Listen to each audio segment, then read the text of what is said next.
உங்களுடைய தங்கம், வெள்ளி, வைர நகைகளை உடனே செல் பண்ணுமா? நம்பிக்கையான நிறுவனம் Max Gold. Call 04445454545. Max Gold, cash for gold. நாளை முதல்வர் விஜய் கரூர் பயணம் செல்கிறார் உறுதி. ஏன்னா இல்லை, அதுக்கு ஒரு தடை விதிக்கணும். உச்சநீதிமன்றத்துக்கு போய் அசிங்கப்பட்டது, நீதிபதிகள் சரமாரியான கேள்விகள் கேட்டது. அங்கே கரூர் போகிறதுனால உங்களுக்கு என்ன பிரச்சனை அப்படின்ற ஒரு விஷயம், கிட்டத்தட்ட அந்த மனுவை நாங்கள் தள்ளுபடி பண்ணிவிடுவோம், நீங்களே நல்லபடியாக வாபஸ் வாங்கிங்க அப்படின்னு போட்டதை வாபஸ் வாங்கி திமுகவுக்கு ஒரு பெரிய தலையில் ஒரு குட்டுன்னு கூட சொல்லலாம் உச்சநீதிமன்றத்தில். ஏன்னா கரூர் போங்க போங்க போங்க போங்க போகலையா போகலையா போகலையா போகலையான்னு சொன்னவங்க நீங்கள் தான். கிளம்பிட்டார். நாளைக்கு வந்து வரலாறு காணாத போலீஸ் பாதுகாப்பு, 5000 பேர் அதில் பங்கேற்கிறார்கள். மக்களை சந்திக்கிற பயணம், மக்களை சந்திக்கிற ஒரு முதல் நிகழ்ச்சி முதல்வர் விஜயாக. குறிப்பாக கரூர் பூமி. இந்த கரூரில் தான் எப்போ 2025 செப்டம்பர் 27 விஜய் என்கின்ற ஒரு நடிகர், தாவேகாவுடைய தலைவர், அவருடைய அரசியல் வாழ்க்கையை அங்கேயே வச்சு அரசியல் வாழ்க்கையை முடிச்சிடணும் அப்படின்லாம் பிளான் பண்ணாங்க. அதனுடைய விளைவு தான் அந்த சம்பவம் பெரிய சம்பவமாக மாறிடுச்சு. நான் திரும்ப சொல்கிறது, உலகம் முழுக்க பெரிய வைரலாக ஆச்சு. உலகில் உள்ள அத்தனை மீடியாக்களும் வந்து எழுந்தது. இந்தியாவில், சவுத் இந்தியாவில் ஒரு சின்ன இடம் அப்படின்னு அந்த நீங்கள் உலக வரைபடத்தில் ஒரு சின்ன புள்ளியை காமிச்சு கரூரில் ஒரு நடிகரை பார்க்குறதுக்காக இவ்வளோ பெரிய கூட்டம் வந்திருக்குது அப்படின்னு. அந்த கூட்டத்துக்கு எப்படி அனுமதி கொடுத்தாங்க, அது குறுகலான சந்தா, அது வந்து இவ்வளோ பேர் உள்ளே வந்தது எப்படி, உள்ள ஆம்புலன்ஸ் வந்தது எப்படி, அந்த நிகழ்வுக்கு பிறகு 2 அப்போதைய அமைச்சர்கள் அங்கே அந்த ஸ்பாட்டுக்குள்ளே வந்தது எப்படி, இப்படி சரமாரியான கேள்விகள் சிபிஐ விசாரணைக்குள்ள ஒரு பக்கம் இருக்குது. ஆனால் ஒட்டுமொத்தமாக இந்த கரூர் சம்பவத்திற்கான காரணம் வந்து விஜய் தான், ஜோசப் விஜய் தான். தொடர்ச்சியாக இதை மக்கள் மத்தியில் அவங்க சொல்லிக்கிட்டே இருந்தாங்க. எலெக்ஷன் முன்னாடி வரைக்கும் கூட சொல்லிக்கிட்டே இருந்தாங்க, கரூர் ஏன் போகலை, உங்களுக்கு தில் இல்லையா, தைரியம் இல்லையா, நெஞ்சில மஞ்சா சோறு இல்லையா அப்படின்ற அளவுக்குலாம் கேள்விலாம் கேட்டாங்க. வந்து நீங்க காலம் பாருங்க, எப்படி ரொம்ப ரொம்ப விரைவாக ஒரு விஷயத்தை அப்படி செஞ்சு காமிக்குது பாருங்க. அதுதான் ரொம்ப முக்கியமான ஒரு விஷயம். நீங்க அப்பெல்லாம் தப்பு பண்ணா சொல்லுவாங்க வந்து பிற்காலத்தில் நீ ரொம்ப அனுபவிப்பான்னுவாங்க. இப்போல்லாம் பிற்காலம்லாம் கிடையாது. வந்து இன்ஸ்டன்ட் காப்பி மாதிரி ஒரு புரு காப்பி சன்ரைஸை அப்படி பவுடரை கொட்டி பாலில் கலக்கணும், அப்படி கடன்னு இன்ஸ்டண்ட்டாக இதுவாகிடுதோ, அது மாதிரி எல்லாத்துக்கும் பாவ புண்ணியத்துக்கெல்லாம் இன்ஸ்டண்ட்டான பலன். இப்போலாம் ரொம்ப நாள்லாம் கிடக்க வேண்டியதில்லை. செப்டம்பர் 27, 2025 கரூரில் வந்து தாவேகாவுடைய தலைவர் விஜய் வந்து பேசுகிறாரு. அப்படியாப்பட்ட ஒரு கூட்டம். நீங்கள் அந்த வீடியோ இருந்தால் போய் பாருங்க. இப்போ கூட இந்த கடல்ல அலை வந்து போய் வரும் பாருங்க. அவ்வளோ அவ்வளோ குறுகலான சந்துக்குள்ள யாருப்பா உங்களுக்கு அனுமதி கொடுத்தது? சரி, இப்படிதான் ஆரம்பிப்பார் விஜய். வந்து முதல்ல வந்து காவல்துறைக்கு என்னுடைய நன்றி அப்படின்னு. காரணம் வந்து பைபாஸ்ல இருந்து என்னை வந்து இங்க கொண்டு வந்து விட்டாங்க அப்படின்னு நல்லா நோட் பண்ணிங்க. பைபாஸ்ல இருந்து இங்க கொண்டு வந்து என்னை விட்டார்கள், ரொம்ப பாதுகாப்பா, அவங்களுக்கு ஒரு தேங்க்ஸ். அவருக்கு என்னென்ன தெரியாம ஒரு ஒரு என்ன சொல்றது, ஒரு வெள்ளந்தியான ஒரு பேச்சு தான் அது. வந்து அப்புறம் ஆரம்பிப்பார் வந்து, மைக் சரியா கேட்குதா, நான் பேசுறது சரியா கேட்குதா, நான் பேசுறது சரியா கேட்குதான்னு பல முறை கேட்பாரு. ஏன்னா நான் பேசுறத எனக்கே 2 நிமிஷம் கழிச்சு தான் கேட்குது அப்படின்னு சொல்லி எல்லாம் சரியா கேட்குது சரியா கேட்குதுன்னு அந்த கூட்டத்தை பார்த்த உடனே அவ்வளோ பெரிய உற்சாகம். எங்கிருந்துப்பா இவ்வளோ பெரிய கூட்டம் அப்படின்னு. அந்த கூட்டம் எங்க ஆரம்பிச்சதுன்னா அப்போ மக்களை சந்திக்கிற பயணத்துல திருச்சியிலே ஆரம்பிச்சிருச்சுங்க. அது இதைதான் விஜய் சொல்றாரு, நான் திருச்சியில இதை எதிர்பார்க்கவே இல்லை. திருச்சி விமான நிலையத்திலிருந்து அந்த மரக்கடை பஜார் 6 கிலோமீட்டர், மிஞ்சி போனால் ஒரு 20-25 நிமிஷத்துல போயிடலாம். கிட்டத்தட்ட 6 மணி நேரம் அந்த இடத்தை கடக்கிறதுக்கு 6 மணி நேரம் ஆன பிறகுதான் தனக்கான செல்வாக்கு என்னன்னு இவர் தெரிஞ்சுக்கிட்டாரு. அரசியல் செல்வாக்கு. மற்றவர்களுக்கெல்லாம் அண்டர் எஸ்டிமேட்ன்றார்ல விஜய் வந்து சொன்னார் இல்லைங்களா, அந்த அண்டர் எஸ்டிமேட் போட்டுமே, இந்த நபரை நம்ம தப்பு கணக்கு போட்டுமே அப்படின்னு அவங்களுக்கு எங்க தெரிய வந்ததுன்னா திருச்சிலேயே தெரிய வந்தது. திருவாரூர்ல பெரிய ஸ்பீச், அது மிகப்பெரிய ஸ்பீச் நாகப்பட்டினத்துல. அதுக்கப்புறம் தான் கரூர் வரட்டும், நான் பார்த்துக்கலாம். யாரு? கரூருடைய அன்றைய குறுநில மன்னர் செந்தில் பாலாஜி வரட்டும் அப்படின்ற அளவுக்கு அப்பதான் கேட்பார் வந்து. விஜய் அப்படிதான் ஆரம்பிப்பாரு. அமராவதி ஆற்றங்கரையில் அமைந்துள்ள, அமராவதியினுடைய கரையில் அமைந்துள்ள ஒரு நகரம் இது. டெக்ஸ்டைல்ஸுக்கு ஒரு முக்கியமான ஒரு நகரம். இதெல்லாம் மீறி தேர்தல் வாக்குறுதின்னு திமுக அந்த சமயத்தில் கொடுத்தாங்களே, அந்த வாக்குறுதி என்ன அப்படின்னு மிக முக்கியமான ஒரு பேரிச்சம்பழம் ஃபேக்டரி இங்கே அமைக்கப்படும் அப்படின்னாங்க. ஒரு பேரிச்சம் கொட்டையை கூட காமிக்கல இவங்க. இந்த துபாய் குறுக்கு சந்து அது மாதிரியான ஒரு கதையா மாறிடுச்சு அப்படின்னு ஆரம்பிச்சிருந்தோம். மிக முக்கியமான ஒரு விஷயம், இங்க கரூர்ல ஒரு ஏர்போர்ட் வரும்னு சொன்னாங்க. யாரு? திமுக கவர்மெண்ட். ஏர்போர்ட், ஏன்னா கரூர் தொழில் வணிகத்தில் ஒரு முக்கியமான ஒரு நகரம். ஆனா ஏர்போர்ட்டுக்கான அறிகுறி இல்ல.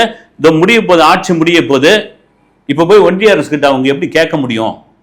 இப்படியா பேசிட்டு வந்து கரூர்னாலே இந்தியா முழுக்க ஒருத்தரை பத்தி சொன்னா தெரியுங்க அப்படின்னு ஆரம்பிச்சுதான் அந்த பாட்டலுக்கு 10 ரூபாய் அந்த பாட்டை எடுத்து விட்ட பிறகுதான் மக்கள் மக்கள் மக்கள் மத்தியில் ஒரு தள்ளு முள்ளு நெரிசல், தண்ணி பாட்டில் கொடுங்க அப்படின்னு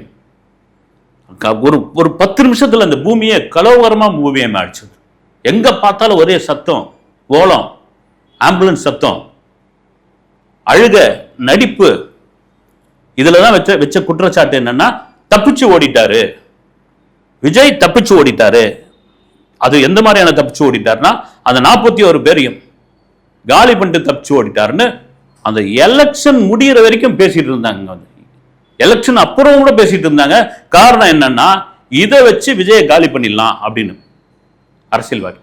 அது உண்மையிலே அந்த கரூர் மக்கள் இவர் தான் காரணம்னு வச்சுங்க. அந்த சமயத்துல நான் திரும்ப சொல்றது தான், சரிங்க விஜய் தான் காரணம், விஜய் வந்ததாங்க நாங்க வந்தோம், அவரை பார்க்கறதுக்கு தான் இவ்வளவு பெரிய கூட்டம் வந்தோம், எங்கெல்லாம் அம்போன்னு விட்டுட்டு ஓடிட்டாரு, திட்டமிட்டு விஜய் தான் இந்த சந்தில வந்து இந்த மீட்டிங் வைக்கணும்னு சொன்னாரு, அவர் தான் இதுக்கெல்லாம் காரணம் அப்படின் போது மகாபலிபுரத்துல விஜய் கூப்பிட்டப்ப நாங்களாம் வர முடியாதுங்க, எங்க இதுக்கெல்லாம் நீங்க தானே காரணம், வர முடியாதுங்க போங்க அப்படின்னு சொல்லியிருக்காங்கல்ல.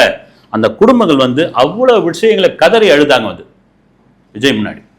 இப்ப பாருங்க, 9 மாதத்தில் ஒரு செப்டம்பர் 27 தவேகாவுடைய தலைவராக நடிகராக அந்த கரூர்ல இருந்த விஜய், ஒரு கண்ணீர் வடித்த அந்த விஜய் இன்றைக்கு 9 மாத இடைவெளியில் தமிழகத்தின் முதலமைச்சராக அதே ஊருக்கு போறார். இதுதான் சொல்றேன், காலம் செல்லும் வார்த்தை நிற்கும். நாங்க அந்த மாதிரி காலம் போய்கிட்டே இருக்கும், வார்த்தை நின்றுகிட்டே இருக்கும், அந்த சம்பவங்கள் நின்றுகிட்டே இருக்கும். அது 32 பேருக்கான பணி ஆணையுடன் அவர் நாளை அந்த கரூரில் மிகப்பெரிய அந்த மீட்டிங்ல கலந்துக்கிறார். வரலாறு காணாத போலீஸ் பாதுகாப்பு. அந்த போலீஸ் பாதுகாப்பு முதல்வரை தாண்டி மற்றும் ஏதாவது ஒரு சதி நடந்துக்கூடாது, மற்றும் ஏதாவது ஒரு தள்ளுமுள்ளு நடந்துக்கூடாது, மிக நீட்டா இருக்கும், கிளீனா இருக்கணும். மிக முக்கியமான ஒரு விஷயம், அந்த மக்களை, அந்த குடும்பத்தை விஜய் சந்திக்க கூடாது, முதல்வர் விஜய் அப்படின்றதுல திமுக ஏன் இவ்வளவு உறுதியா இருந்தாங்க, திமுக ஏன் இவ்வளவு பயமா இருந்தாங்க, உச்ச நீதிமன்றம் வரைக்கும் போவதற்கான காரணம் என்ன அப்படின்றது உண்மையிலே யாமரியன் பராபரமே. அதெல்லாம் மீறி நாளைக்கு என்ன ஸ்பீச் கொடுக்க போகிறார், எந்த உண்மையை சொல்ல போகிறார், தனக்கு கரூரில் ஏற்பட்ட சம்பவத்திற்கான காரணம் யாருன்னு சொல்ல போகிறாரா, இதன் மீதான விசாரணை சிபிஐ ஒரு பக்கம் இருக்கும் பொழுது தமிழக அரசு சார்பாக இதன் பேரிலான உத்தரவு ஏதாவது வைக்க போறாரா, அந்த மக்களுக்கு என்ன விஷயத்தை சொல்ல போகிறார், குறிப்பாக அந்த மக்கள், அந்த 41 குடும்பங்கள், அந்த பணியாணை 32 குடும்பங்களுக்கு மீதி என்னன்னு தெரியல வந்து அந்த பணியாணையை வாங்கிட்ட பிறகு அவங்க கிட்ட தனித்தனியா பேச போகிறார் அப்படின்ற ஒரு விஷயம். ஒவ்வொருத்தருக்கிட்ட தனித்தனியா பேச போறாங்க, அவங்க பல உண்மைகளை சொல்லக்கூடும். குறிப்பா மறுபடியும் அந்த இடத்தை போய் நாளைக்கு பார்க்க போறதா ஒரு தகவல் இருக்கு. இந்த மீட்டிங் நடந்ததுல அந்த குறுகலான தெரு, அந்த தெருவில் போயிட்டு மறுபடியும் நாளைக்கு பார்க்க போறதா இருக்குது.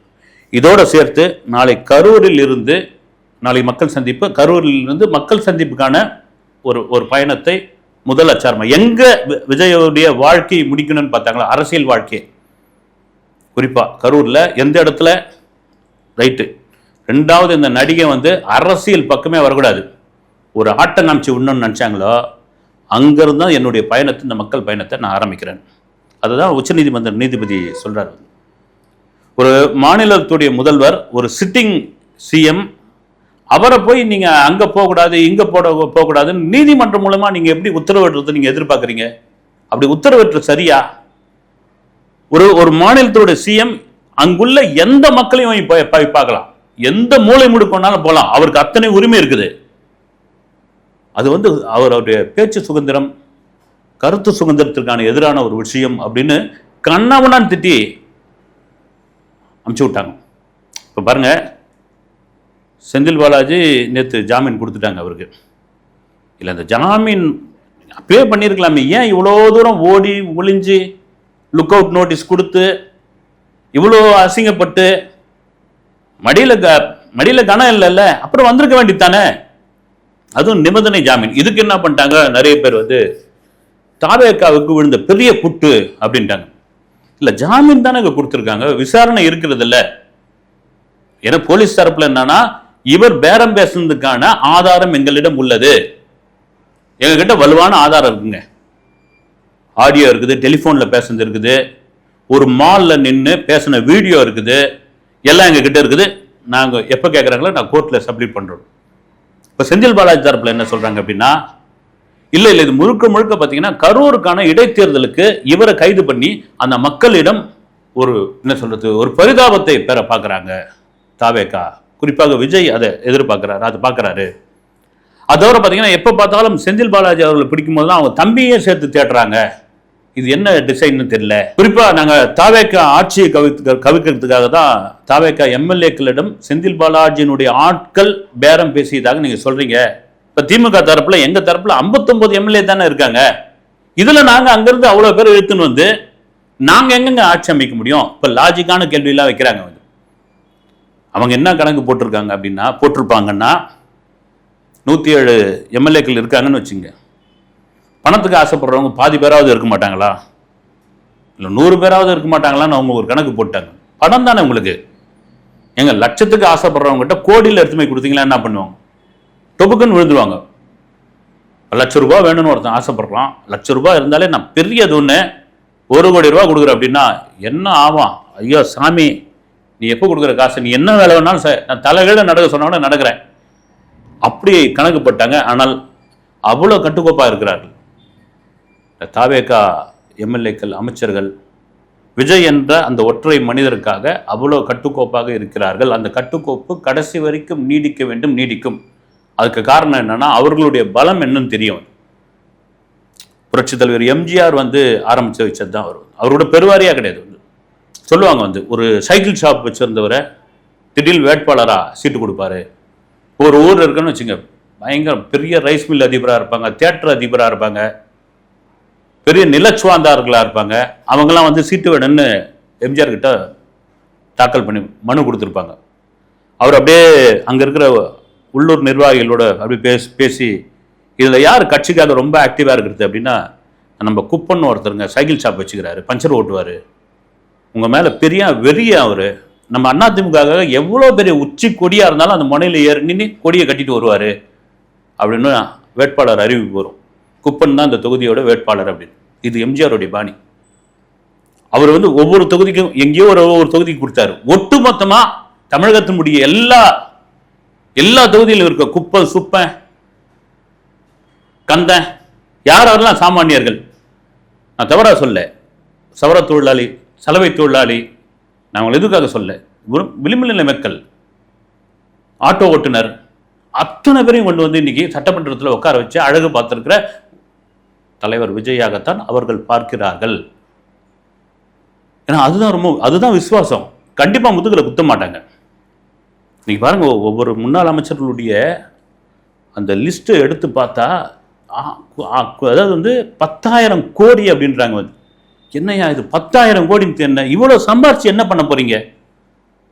என்ன வந்து மிஞ்சி போனால் வயலில் வந்து ஒரு அதிகபட்சமாக 5 புடி சாதம் சாப்பிடலாம், ஒரு சிங்கிள் பெட்டில் தான் படுக்க முடியும். சரி, நல்லா பிறண்டு படுக்கணும் அப்படின்னா ஒரு கிங் சைஸ் பெட் வாங்கிக்கலாம். ரூம் வந்து டபுள் பெட்ரூம் இல்லை ட்ரிபிள் பெட்ரூம் கூட வச்சுங்க நீங்கள், அவ்வளோதான். இதை தவிர வேற என்ன பண்ணிட முடியும் உங்களால்? வந்து பணத்தை காப்பாற்றிக்கிறதுக்கும் பதவியை காப்பாற்றிக்கிறதுக்கும் ஓட வேண்டியது தான். சிங்கப்பூர் ஓட வேண்டியது, லண்டன் ஓட வேண்டியது, சுவிட்சர்லாந்து ஓட வேண்டியது தான். லுக் அவுட் நோட்டீஸ் கொடுத்துட்டு முன்னாடியே ஓடிடணும் அப்படின்னு. ஆனால் இந்த சாமானியர்கள் பார்க்கும்போது ஒரு தினக்கூலி, ஒரு ஏரி வேலைக்கு போகிறவங்க, ஒரு ஏரி வேலைக்கு இப்போ அடிக்கிற வெயில்ல இன்னைக்கெல்லாம் நின்றுன்னு அந்த ஏரி வேலை செஞ்சுட்டு ஒரு 150 ரூபா 200 ரூபான்ற அந்த காசை பார்த்தவங்களுக்கு இது பார்க்கும்போது 10,000 கோடி 5,000 கோடி அப்படின்னா அவனுடைய மனநிலை எப்படி இருக்கும்? எப்படா போவீங்க நீங்கள்? வந்து உங்கள் வாழ்க்கையை கண்டக்டராக துவங்கி இருக்கிறீங்க, மாட்டு வண்டி ஓட்டுருக்கீங்க, மண் அடிச்சுருக்கிறீங்க ஆரம்பத்தில், இப்போ பார்த்தா இப்படி ஓஹோன்னு வந்துட்டீங்க. கேட்டால் அதிர்ஷ்ட தேவதை எங்களுக்கு அள்ளி கொடுத்துட்டானா, அதே அதிர்ஷ்ட தேவதை எங்களுக்கு அள்ளி கொடுக்கூடாதா அப்படின்ற ஒரு கேள்வி சாமானியர்கள் முன்வைக்கிறார்கள். சாமானியர்கள் இன்னைக்கு வந்து சோசியல் மீடியாவில் சாதாரண மக்கள் கூட ஆக்டிவா இருக்கிறாங்க. நீங்க ஏமாத்த முடியாது. ரொம்ப முக்கியமான ஒரு விஷயம், நீங்க ஏமாத்தவே முடியாது. அது ரொம்ப ரொம்ப முக்கியமான விஷயம். சரி, இப்படியே இந்த கரூர் சம்பவத்துக்கு வருவோம். நாளைக்கு போக போறாரு, என்ன ஸ்பீச் கொடுக்க போகிறார். ஒரு 8-9 மாதத்துக்கு அப்புறம் ஒருத்தருடைய இதுவே மாறுது. ஒரு 8 மாதத்துக்கு முன்னாடி அங்க சாதாரண நபராக கருதப்பட்ட தவேகாவுடைய தலைவர் விஜய் இப்பொழுது தமிழகத்தின் முதலமைச்சராக பட்டு கம்பளம் விரித்து, சிகப்பு கம்பளம் விரித்து, அவருக்கு பூரண கம்பளம் மரியாதையுடன் அந்த ஊருக்கு வர வைக்க போறாங்க. அதுக்கான ஏற்பாடு தான் நடந்துகிட்டு இருக்கு. அவரை எதிர்த்து விமர்சனம் பண்ண விஜயபாஸ்கர், அவரை தாவேக்கை எதிர்த்து நின்ன விஜயபாஸ்கர், எம்ஆர் விஜயபாஸ்கர் தன்னுடைய பதவியை ராஜினாமா பண்ணிட்டு அந்த வெயில்ல உட்காந்து, அந்த வெயில்ல நின்று பந்தல் அமைக்கிறது எப்படி, ரோடு போடுறது எப்படி, சிஎம்க்கு எப்படி வடி விடுறது பாருங்க, காட்சி எப்படி மாறுதுக்கு பாருங்க, அப்படியே உல்டாவா. அதுக்கு காரணம் பதவிங்க. பதவி ரொம்ப ரொம்ப முக்கியம். அது இன்னொரு சிம்பிளான ஒரு சம்பவத்தை சொல்லணும். இப்ப சொல்ற பாருங்க, தக்லை படத்தினுடைய ஆடியோ லான்ச் நடந்தது. அதுல வந்து கமலஹாசன் வந்து தமிழிலிருந்து பிறந்ததுதான் கன்னட மொழின்ட்டாரு. கர்நாடகாவில் பெரிய அமக்கலம். மன்னிப்பு கேட்டே அவனை கமலஹாசன். நான் மன்னிப்புலாம் கேட்க முடியாது, உண்மை அதுதான். தமிழ்லேருந்து பிறந்ததான் கன்னட மொழி, நான் ஏன் மன்னிப்பு கேட்கணும்? தக்லை படத்தை ஓட வைக்க மாட்டோம் அப்படின்னு. ஓட வைக்க முடியாது, ஓட வைக்கலாம் பரவாயில்லட்டாங்க. அங்கிருந்து ஒரு நபர் வந்து கமலஹாசன் மீது ஒரு வழக்கு தொடர்ந்தார். அங்க வந்து ஒரு மேஜிஸ்ட்ரேட் கோர்ட்டுன்னு நினைக்கிறேன். அந்த வழக்கு நடந்துகிட்டு இருக்கு. நேற்று அந்த வழக்கு வந்திருக்குது. அந்த வழக்கு எப்படி மாத்திருக்காங்கன்னா, கமலஹாசன் அப்போ ஒரு நடிகர் கமலஹாசனா இருந்தாரு, அதனால அந்த கோர்ட்ல அந்த வழக்கு இருந்தது. இப்போ அவர் வந்து எம்பி ஆயிட்டாரு. அதால் மக்கள் பிரதிநிதி சிறப்பு கோர்ட்ல வந்து அந்த வழக்கை மாத்திட்டாங்க. பாருங்க, மக்கள் பிரதிநிதிக்கான சிறப்பு கோர்ட்ல அந்த வழக்கை மாத்திட்டாங்க. 22ஆம் தேதி அதுக்கு வாய்தா கொடுத்திருக்காங்க. அப்படிதான். அப்போ தவேகாவுடைய தலைவராக நடிகராக இருந்த விஜய் இப்பொழுது முதல்வர் விஜயாக அதே கரூர் செல்கிறார். திரும்பவும் தான் காலம் மாறும்போது காட்சிகள் மாறும். நாளை என்ன பேச போகிறார்? காட்டமான அரசியல். யார் தன்னை எதிர்க்கிறார்கள், யார் தன் முதுகில் குத்தினார்கள், கரூர் சம்பவத்திற்கான காரணம் யார் என்பதை சிபிஐ வழக்கு ஒரு பக்கம், சிபிஐ விசாரணை ஒரு பக்கம் இருந்தால் கூட முதல்வர் விஜயாக நாளை போல்டான ஒரு விஷயத்தை அவர் சொல்லக்கூடும் என்று மீடியாக்கள் தவிர மக்களும் அதை எதிர்பார்த்து கொண்டிருக்கிறார்கள். முக்கியமாக கரூர் மக்கள் அதை எதிர்பார்த்து கொண்டிருக்கிறார்கள். அடுத்த வீடியோவில் சந்திக்கிறேன். நன்றி.